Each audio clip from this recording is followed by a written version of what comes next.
Gratidão. Gratidão é o lado bom da reciprocidade. Se alguém me faz alguma coisa boa, eu devo retribuir isso, né? Devo compensar, que enfim, nada é de graça, né? Essa é a ideia. Aquilo que me é dado de graça é porque foi pago por quem me deu. Então, esse gasto de tempo, de atenção, de esforço, de dinheiro, inclusive, é importante que seja compensado. E qual é a ideia social disso? Que a gente esteja sempre se ajudando. Né? A gratidão é um vínculo social, é um instituto, né? Que, enfim, tem esse nome no Ocidente, não sei, a gente já discutiu aqui a questão da dádiva, né? Ele pode ter outras formas ritualizadas, mais ou menos, né?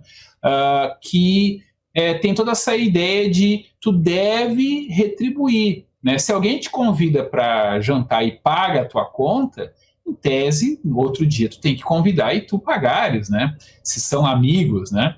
Aí vamos ter outras complicações aqui que não vem muito ao caso, mas assim, se é o chefe que convida, ele que paga, né? Ou se é o mais velho que convida, ele que paga, ou se é o homem que convida, ele que paga. Bom, isso são outros institutos. Mas aí tem toda a questão. Bom, mas alguma coisa eu tenho que dar em troca, né? Mesmo que a pessoa diga, não precisa, né? Precisa, faz parte da ideia de retribuição que tu tem que dar algo em troca. Aí também tem o problema de que a gratidão, às vezes, ela é mais difícil de se desvencilhar dessas armadilhas, porque a pessoa pode te dar alguma coisa que tu não quer, e aí tu vai ter que tentar dar para ela alguma coisa que ela quer. Isso cria um problema, né? Então, há muitas situações em que a gratidão é uma armadilha. Ela pode ser transformada numa arma. E muitas vezes se via naqueles filmes que hoje em dia são considerados politicamente incorretos, um conflito que realmente ocorreu muitas vezes. Então, o cowboy, né, entra em contato com uma tribo indígena e ele dá lá uma coisa que para ele não vale nada, né, que é uma bobagem. E isso cria um problema para o índio, para o chefe indígena, que diz assim, bah, mas isso aqui é muito valioso, para ele é muito valioso. O que eu posso dar que seja equivalente, né? Às vezes o índio ficava bravo porque receber aquele presente era um ônus, do tipo, como é que eu vou retribuir isso, né? E isso ocorre nas relações pessoais, né? Aquela brincadeira assim, se for de graça é mais caro, porque aí tu vai ter que pagar uma moeda menos clara, não tem aquela fungibilidade, ele me deu um presente de R$ 50, né? Eu vou dar um presente de 55, mas tá valendo, né? E se for uma coisa mais vaga, cujo valor não pode ou não deve ser medido em dinheiro, como é que eu retribuo? Bom, sobre essa questão indígena, isso é um pouco de filme mesmo, porque na real, a gente tem um relato aqui, eu tá na História do Brasil Vira-Lata, eu coloquei esse relato, do rei Janduí. Janduí era um chefe do tronco Macrugê, né? Tribo, depois a tribo leva o nome dele por identificação com Janduí. Janduí era um aliado dos holandeses na disputa por Pernambuco, na época da invasão batava, né? E os holandeses mandavam lá um intérprete sempre conversar com ele. Ele era muito guerreiro, ele conseguia regimentar, ele era uma grande liderança entre essas tribos macrogê, que eram caçadores-coletores, povos guerreiros e tal. E aí, nos relatos dele, ele diz, poxa, vocês estão me dando pouca coisa aqui, os portugueses vieram aqui e me trouxeram cristais da Boêmia e tal, trouxeram essas machadinhas que vocês estão, não é nada, tem que mostrar coisas que realmente levem a minha casa a mostrar uma ostentação, porque é assim que eu vou convencer os outros chefes, né? Se vocês chamam os outros chefes aqui, eles veem essa miséria que vocês estão me dando aqui, não vão querer me acompanhar na guerra.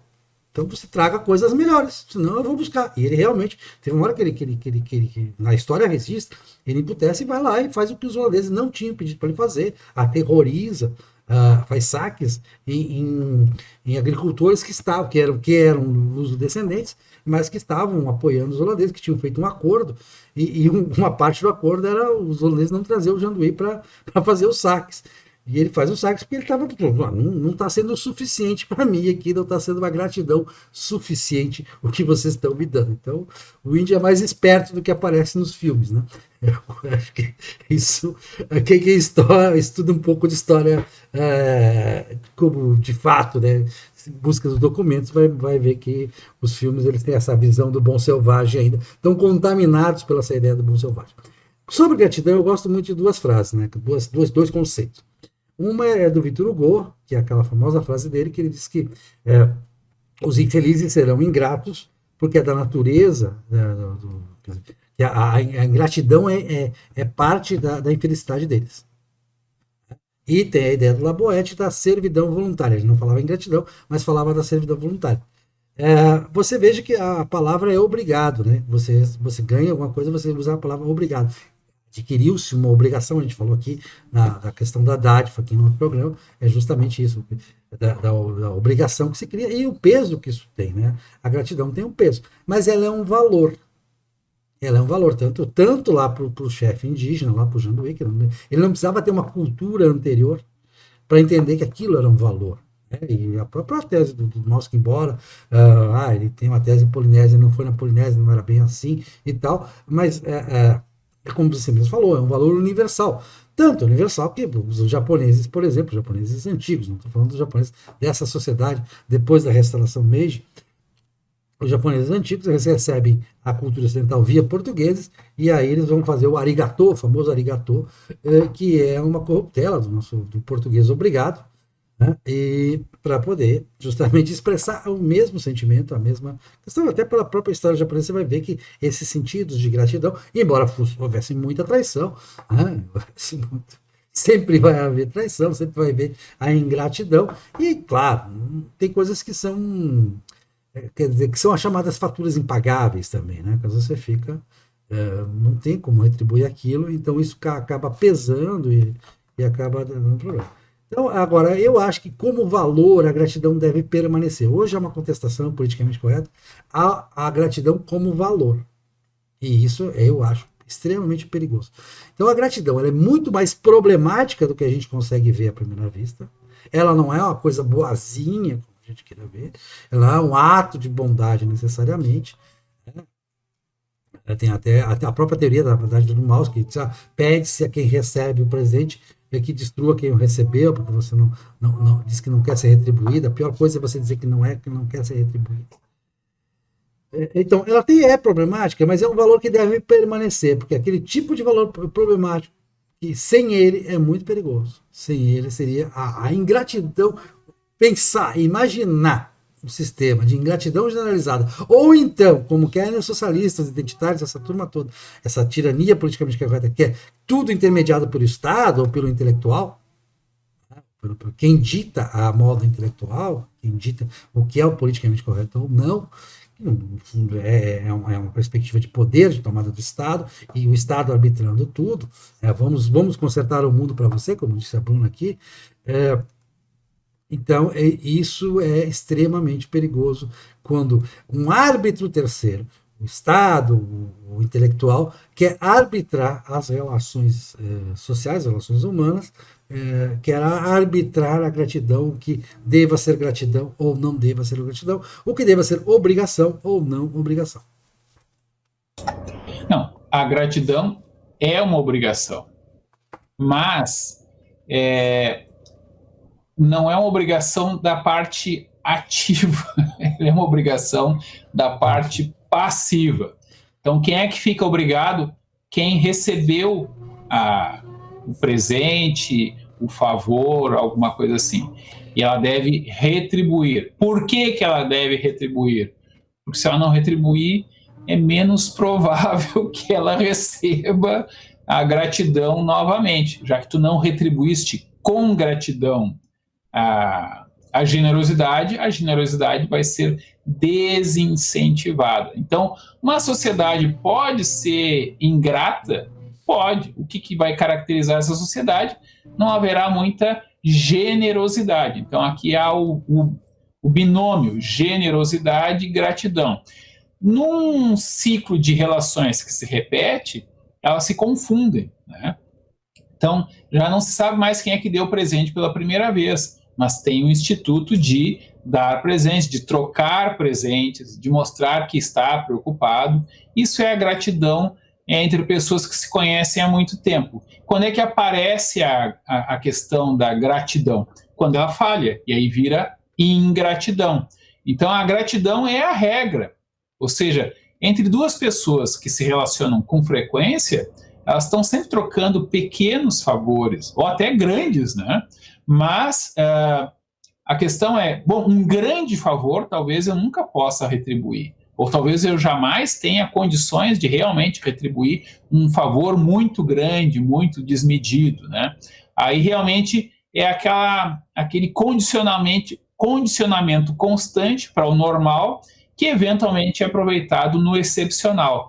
Então eu sempre tratei bem aquela pessoa num momento de grande calamidade em que ela tem condições de me ajudar e eu não tenho condições de ajudá-la depois, talvez ela me ajude e vice-versa.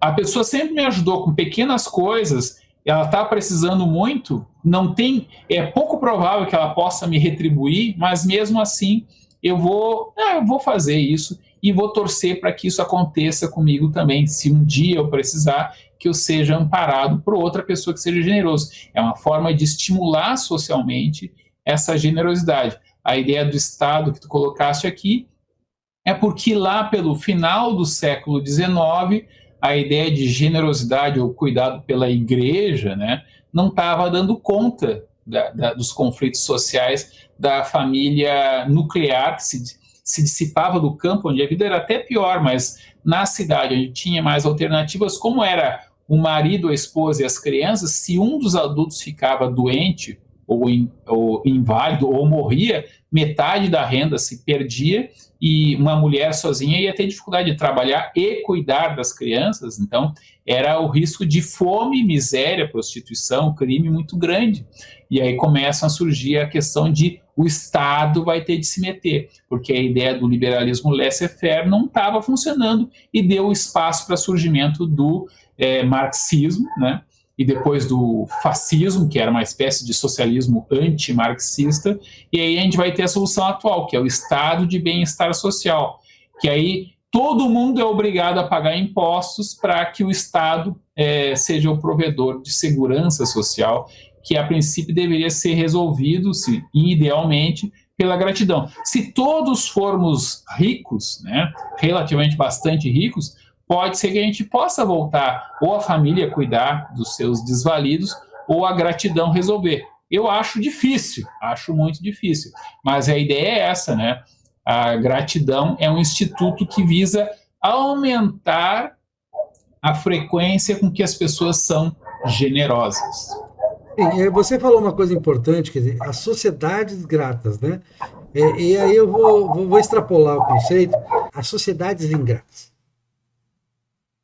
Nós temos uma sociedade nós temos uma ingratidão patente hoje. Porque nós vivemos na sociedade mais próspera que já existiu e mais livre que já existiu. Nunca existiu uma sociedade tão livre e tão próspera. Estamos tão longe da tirania quanto foi possível chegar. E nós somos ingratos em relação aos nossos antepassados, cristãos ocidentais, que nos trouxeram essa cultura que nos permitiu essa sociedade. Somos ingratos a toda a trajetória da sociedade aberta, que vem da Grécia, que passa por Roma, que passa pelo desenvolvimento do cristianismo e do cristianismo ocidental, não do cristianismo oriental. Né? Então nós somos ingratos com as gerações que nos precederam, com nossos antepassados. E deveríamos ser gratos. E aí eu volto à frase do Victor Hugo. É da natureza dos infelizes a ingratidão. Eu acho que vai ser uma sociedade profundamente infeliz, profundamente problemática, uma sociedade que é ingrata. Porque a ingratidão traz infelicidade. Isso é outra ideia que Dalrymple também traz na questão da renda mínima, renda básica, que diz que a renda básica, quando é dada sem pedir nada em troca, sem pedir obrigado, como se fosse um direito daquela pessoa, ela acaba tendo um efeito ruim sobre quem recebe, e o que ele está dando a razão ao moço, né? Eu falo ao moço, né? Está dando a teoria da dádiva do moço, de que pede seu presente que destrua quem o recebeu. A questão aqui é justamente a questão de tomar como um direito. Eu tenho direito a generosidade alheia? Não, não tem. Então, quando recebo, eu tenho que ser grato. Até por questão de dignidade. Até por dignidade. Até para manter a sua própria dignidade, para sentir-se bem consigo mesmo. O problema é que as pessoas foram ensinadas, principalmente no século XX, dentro da perspectiva do estado de bem-estar social, dentro da perspectiva que é de 1970, das gerações de direito. A primeira geração são os direitos políticos, de liberdade, de não fazer prova contra si mesmo, né, de não ser esmagado pelo Estado. Os direitos de segunda geração são os direitos positivos, que o indivíduo, o cidadão, pode cobrar do Estado. Então, ele tem direito à saúde, educação, moradia, lazer, enfim, de tudo, né? Tá aí. E como é que eu contribuo? Pagando impostos. E se eu não gero riqueza? Aí temos um problema. E esse é o problema de uma sociedade ingrata, na qual até eu acho que, ao contrário do que tu pensa, eu desconfio que as pessoas são bastante generosas hoje em dia. O que as pessoas não são hoje em dia? Elas não conhecem nem o vizinho. Então, num prédio de apartamentos, não sei como é que é na Bahia, né? Mas aqui em Porto Alegre as pessoas nem querem conhecer, né? Tem todo o trauma da reunião de condomínio. Não sei como é que é na Bahia. Nós somos mais gregários aqui um pouco. A Bahia é mais gregária. Aqui em Porto Alegre, reunião de condomínio é dominada pelas pessoas mais chatas, né? Como reunião de assembleia de qualquer ativismo, né? Então, aquelas pessoas que têm as pautas mais malucas ou mais irritadas, ou que têm muito interesse em alguma coisa, são as pessoas que vão conhecer os seus vizinhos, e geralmente de uma maneira tensa, porque é um momento de conflito de interesses. Então, é cada um por si. Essa é a ideia das grandes cidades. Mas essas mesmas pessoas, se precisarem conviver por um período relativamente longo, uma semana que seja, dependendo uma das outras, elas rapidamente vão desenvolver a generosidade. Por que elas vão desenvolver a generosidade? Porque elas vão precisar. E o ser humano, apesar de ser humano, ele é bastante inteligente, e aí a generosidade e o seu correlato, que é a generosidade, ele tende a se instituir entre pessoas más, mas que precisam uma das outras. Pessoas boas que não precisam uma das outras têm a se tornar individualistas, egocêntricas. Isso é da dinâmica de um mesmo ser humano. Até a mesma pessoa que é, digamos, egocêntrica na família, ela pode ser muito generosa no trabalho, pode ser até puxa-saco, né? Então tem toda essa complexidade de como as pessoas se adaptam, e não é porque elas são boazinhas, é porque elas são inteligentes. Então, assim, a minha conclusão olha, generosidade não é uma questão de bondade, é uma questão de inteligência. O problema, que faz com que muitas pessoas, às vezes, pareçam muito ingratas, é que há alguns estímulos, algumas instituições que favorecem a ingratidão. Essa ideia de que tudo são direitos favorece a ingratidão. Mas não estou dizendo que está errado. Tem algum elemento de verdade, alguma razão histórica. Não vamos discutir isso agora, mas, de fato, a questão da conquista de educação, saúde, lazer como direitos tem uma razão histórica. Talvez ela esteja no seu limite, precise ser repensado, mas isso é um trabalho constante. A gratidão e a generosidade também, porque, enfim, é aquilo que eu comentei lá no início. Olha, às vezes quando uma pessoa te dá alguma coisa, na família se sabe muito bem disso, né? O que tu quer? O cara está sendo muito bem tratado pela filha ou pela esposa, o que ela quer, né? Ou o contrário, né? O marido traz flores, o que ele fez que ele está querendo se desculpar com essa generosidade? Bom, para concluir, só dizer que a gratidão é problemática, mas antes ela do que a ingratidão.